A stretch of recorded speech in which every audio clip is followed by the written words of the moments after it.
आपणक दरबार टीवी सब दर्शक को प्रणाम।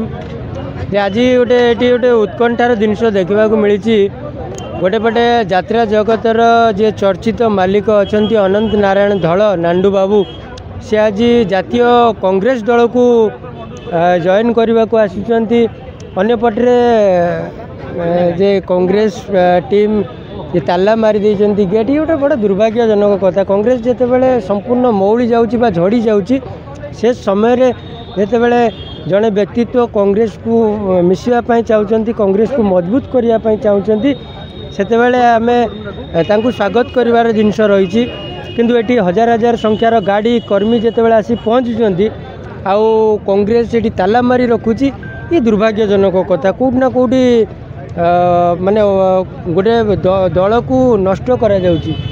दल को आम आगु को बढ़ाइबार अच्छी आगामी दिन में निर्वाचन लड़बार अच्छी। गोटे पटे आप देखिए जे उपनिर्वाचन चलती नुआपड़े से दल कसरत कर जीतवाई। अन्यपटे जड़े व्यक्तित्व आसुच्च दल को ग्रहण करूना। ये कौटि ना कौटि गोटे बड़ प्रश्नवाची सृष्टि करुँच। तेणु सबुठारु भल हम पीसीसी सभापति आउ थे निष्पत्ति परिवर्तन करी अनंत नारायण धल भली जड़े व्यक्तित्व को दल में सामिल कर समय आसी।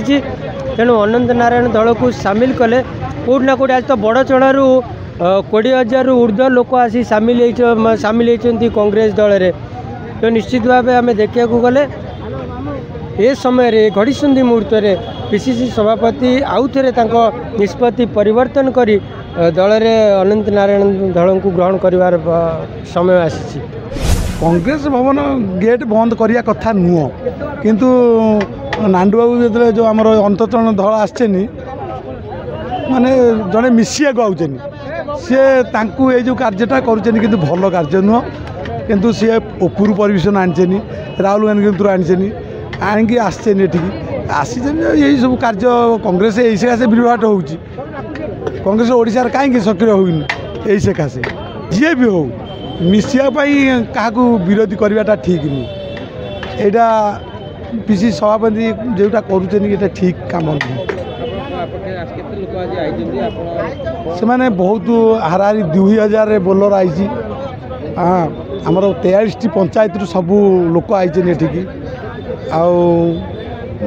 अंतचरण दल से सब कर्मी मैंने आई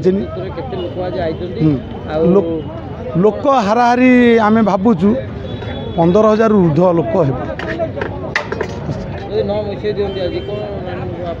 किसी ना नानू आसचे माने सेंटर जानवे किंतु राहुल गांधी डिसीजन कौन देवे आम चाहूलु ये माने समिति 100 मिलियन कार्य होते खुशी लगी था।